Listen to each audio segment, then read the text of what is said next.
Guru Nation, thank you very much for watching. We just recorded, Chris and I, and show them the sleeves, by the way. We got the CRA Academy, okay? We sponsored someone's softball team. We care about the community, guys. We do? Yeah, well, of course we do. Good. CRA Academy, get close, show them. Get close and show. Logos, CRA Academy, and then the other side. And the other side is DSCS. Right? DSCS CRO. With the logo. And then the front, give them a shout out, the Yuma, Arizona Rockets. And then... we don't need to see the back.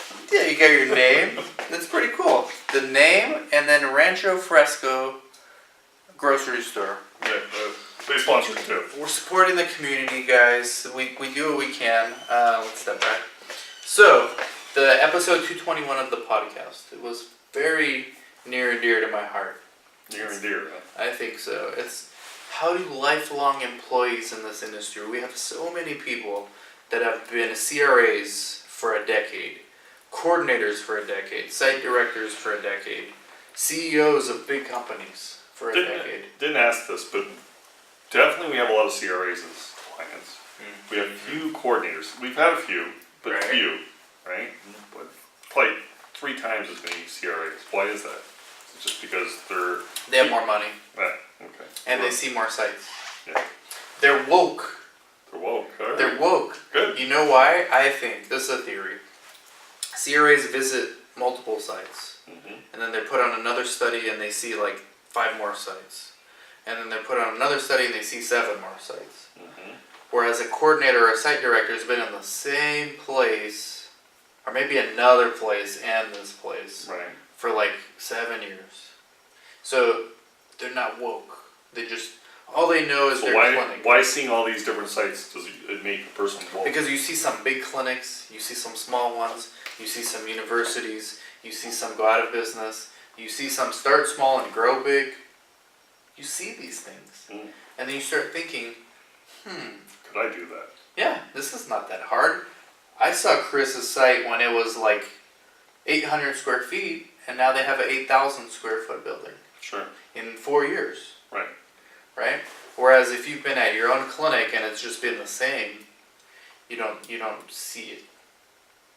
So naturally you start thinking, okay, So CRA sees more of the potential. I think that's a theory. I mean, who knows? But I think it's more about the money. could be that too. I think the money's a big thing. I think the CRAs make enough to where they feel like, okay, and I always have this in my back pocket. I can roll the dice. I can roll the dice. If the site fails, I still have, I can be a contract CRA. I'm a contract CRA, right? I can do that full time if I wanted. I wouldn't want to, but I could. So it feels like you have more options. Sure. But it doesn't mean that as a coordinator, some coordinators make the best site owners. Oh, I would agree. We partnered Sure. with one in Atlanta. Sure. I agree. Okay, so what were we saying? Episode 221, a great one. So you have all these lifelong employees. Some I guess, discover that they can do it themselves. They email me and they say, hey, how do I do this? I'm afraid. And we talked, this was a 25-minute episode, but we need to distill it in about 5 minutes here. What were the key concepts? The first one I think is fear. Everyone's afraid of what they don't know, right? Absolutely. Fear of the unknown.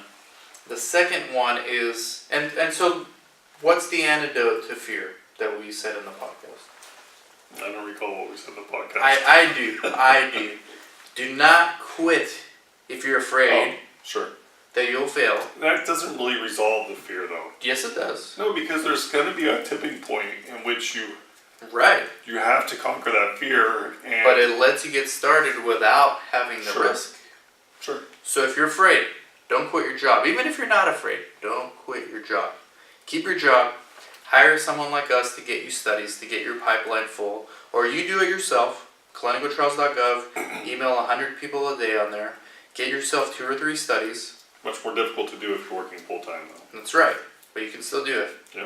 Of course, it's better to hire us. This is why we created this service, because it's something I wanted back in 05, 06, 07 when I was getting started.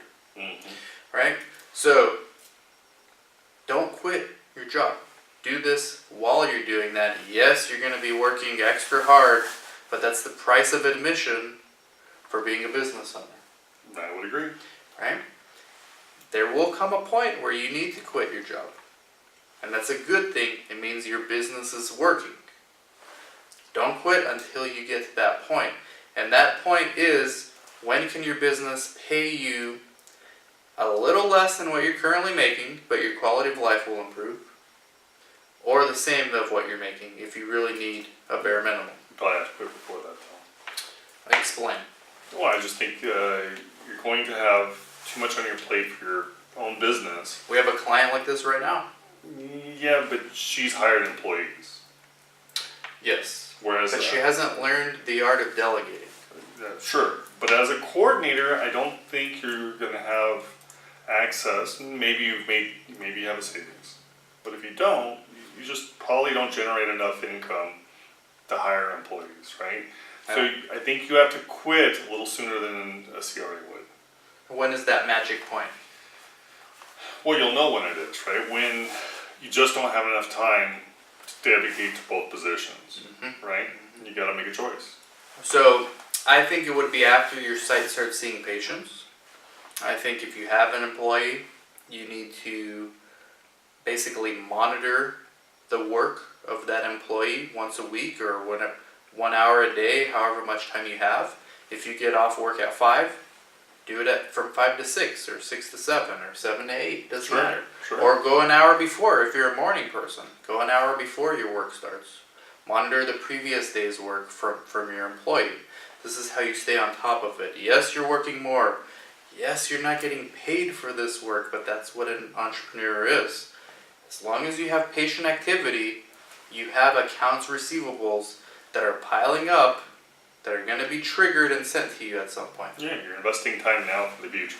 Usually it takes about 3 months from a patient visit at a site to when the site will receive payment for that visit. So you can do some back of the napkin math to figure it out. What's your number? What do you need? When are you hitting that? Right? Yeah, I would agree. What else? It was pretty much just fear. Fear of the unknown, Yeah. fear of loss of income. Yeah. That's it. Many different aspects of the fear, but fear. We went into it a lot in the podcast, episode 221. It's on iTunes, it's on Stitcher, it's on Google Play. Thank you very much, Chris. You want to show them the logos again?